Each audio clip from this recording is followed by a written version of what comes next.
Hey friends, so you guys had asked about how to save greens in different ways because if there's anything that is challenging, I feel like to save, it is these things and like what to do with them. So I'm gonna show you a couple like really quick methods that you can do, but one of the things that is just like so universal is that lettuce can't like long-term be saved.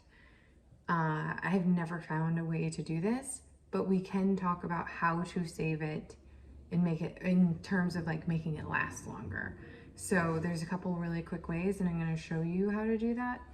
But mainly it involves like rinsing it, drying it, and then storing it in an airtight container. That is one of the only ways that you can make it last like 2 to 4 weeks fresh out of the garden. But that gets to the point of like, you just have to eat a lot of salads. So you have to be super careful about how much you plant of lettuce. Now, there's other types of lettuce that are gonna be much more savable, I guess you could say, such as spinach, for instance, kale, Swiss chard, any of these leafy greens that have like a hardier level to them are gonna have a lot more ability to be saved for long-term storage. And that is like one of the things I'm gonna show you guys. So I'm gonna show you one, how to save the lettuce so it lasts longer if you just have like normal like salad mix, which I don't have a lot right now, so I'm gonna just show you with kale, for instance.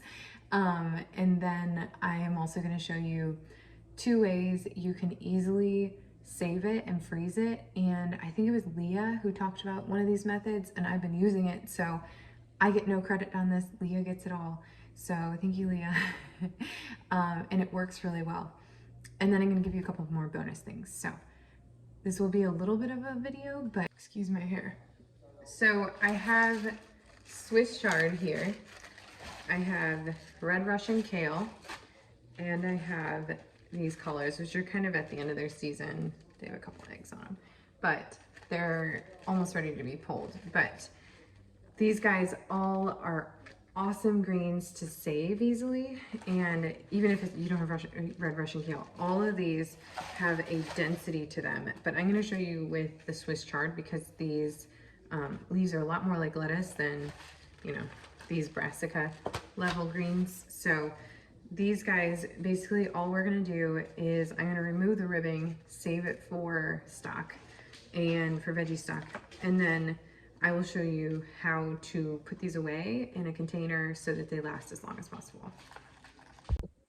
Okay, so I have destemmed all the kale and the collards. I have the stems here. This is another way to store it. You wanna save all these cores, all these hardier greens, because these make great stock and you get all those nutrients right into it without much work. So this alone could be its own stack of stock with some onion tops and carrot tops. So I'm already like more than halfway there. But you can take these greens and whether you're going to, one of the ways is blanching and the other way is sauteing. So both of them are completely possible. You're gonna go through the process a little different, but they're very simple and very straightforward, and you can do them in small batches or large batches, it doesn't matter. So what you wanna do either way is you're gonna want to just chop these pretty loosely.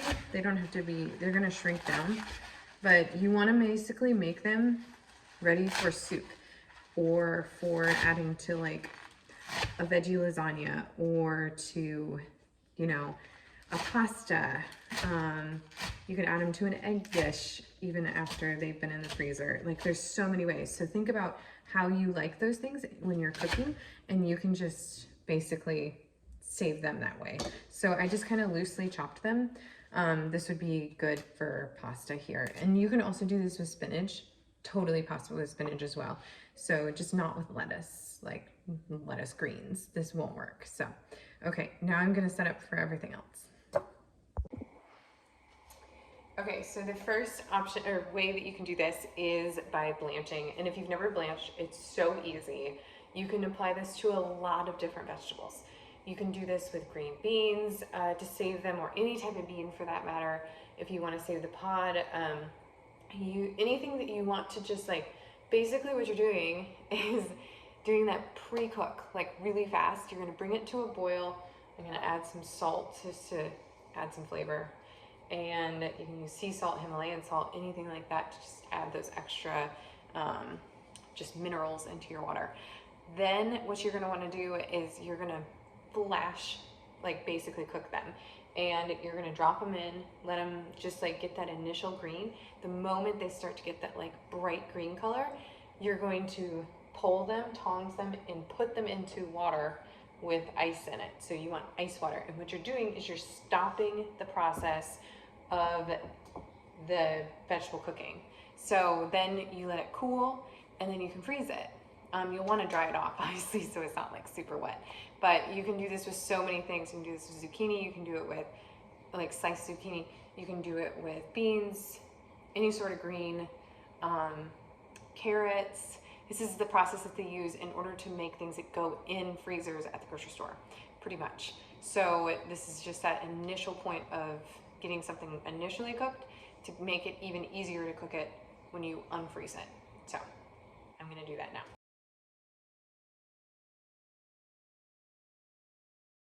The next thing that we're going to do is I'm going to heat this up, and we are going to saute them. And I like to add onion into this. You can also add garlic. I'm not going to add garlic to this, mainly because I'm not going to chop it right now because I don't have a need.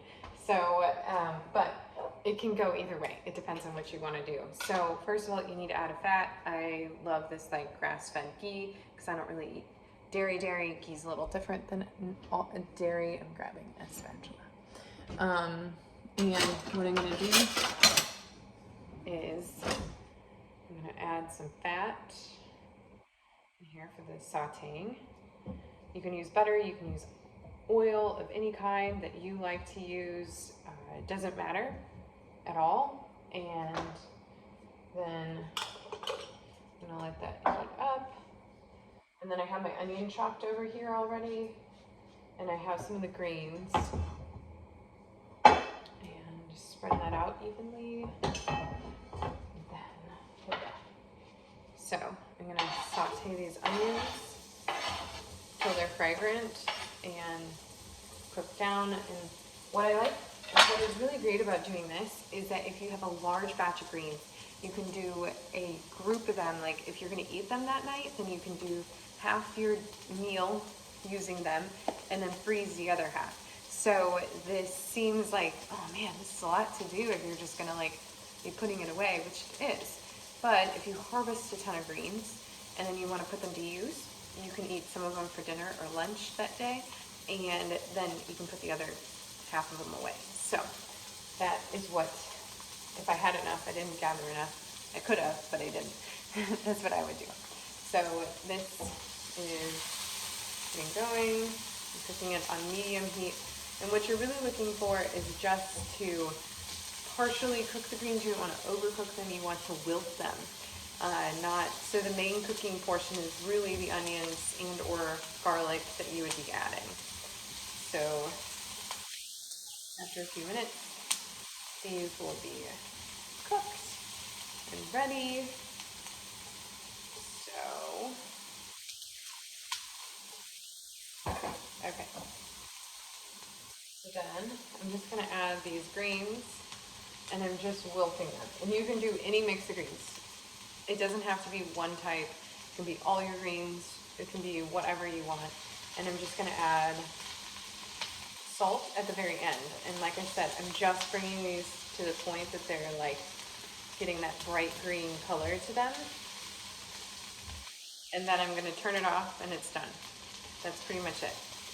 Okay, so I'm gonna get these down and then I'll show you how to put them away.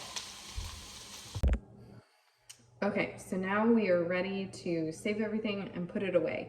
And before we get started, I'm just gonna show you a few options. First of all, I like using these ball jars to save things for a couple of reasons. One, these are freezer ready, they're wide mouth. You can buy them anywhere that you buy canning or ball jar supplies, anything like that. But also they are already pre-measured for you. So if you have a recipe that calls for like 1-2 cups of something, these go up to almost 2 cups. So you're just shy, but it's cooking, so you can be just shy. That's my theory. And so I really love them. I also utilize this for, like, you know, making it easier to scoop something in there. It makes it really simple. And this is also from Ball. Another thing that if you don't want to use the ball jars, but you still want to remain plastic free, is there's a couple types of silicone bags, and I highly suggest them. I love these stasher bags in particular for things that aren't very liquid. This is a really good situation where you could absolutely use this for greens, because if you don't want to overstuff it, but you know, if you fill it up enough and it's not liquid, this is super great because it's really usable. It's an investment, but I just kind of buy a couple every year, and then I have more and more to always look for. There's also the type that do the slide and glide kind of thing. I find them a little harder, but they do seal better and they're better for liquid. And you can actually like stand them up. So if that's another thing you would like to use. And then finally, these ones are like basically our most like alternative to a Ziploc bag, and they work really, really well. Also silicone, a little thinner, less dense, so they don't hold up to things, and they can bust sometimes in freezing, but I found they work really well for like greens and beans, corn, things like that won't get really sharp. To even cherry tomatoes. In our cherry tomato class, I'm going to be talking about how I use these, and this is like one of my favorite things. I have links to all those things down below if you guys all are interested. You do not have to use plastic bags. These are exceptionally good if you can make the investment year after year. So same thing with ball jars. I just set aside a certain amount every year that I'm going to spend on that, and then I invest. And now after almost 5 years, I don't have to invest much anymore. It's only if something breaks, so, which is really great. So anyways, we're gonna get to filling those containers, and basically all we're gonna do, these are our blanched greens, and we're just gonna pull them out, and we're gonna wanna wring them of any water, because the less water that we have to deal with, we don't wanna be adding that into our cooking. You can also do this after you thaw them out for your cooking. Make sure to save this water because you can use it for boiling something else in, or even washing. I mean, it just had boiled greens in it, so if anything, it'll add some nutrients into things. Reuse water whenever you can. So, okay. Now, I just did a small batch in order to show you guys, so this is not gonna fill this jar, but you basically just drop it in there, and you wanna push it down into it so it kind of just fills up as much as possible, so you can maximize the amount of greens that you can get in there. You could fill this almost with like a 2 by 2 foot space of greens almost by the time they're all blanched and done. So then you just screw the top on. Those are ready for the freezer, then, or the fridge, however you're gonna use them. And then next I'm gonna put away the sauteed greens. Like I said, you can use those stasher bags, you can use other things. I like these because everything can like stack together really well in our freezer. So I wish they were square, then they really would. But so I put this on because that way, like, since I'm bringing it out of a pan, it makes it easier to get all of it in there. So I would make sure that this is fully cooled before you do this. Mine is still kind of on the edge, but you can just filter it in there and get it all in. That's pretty much it. And you can just put these away. Lo and behold, it is ready to go in the freezer just like this, and you can thaw it out in some warm water. And then this winter, I'll be referring to how to take these things that you've done and bring them out to utilize in soups, stews,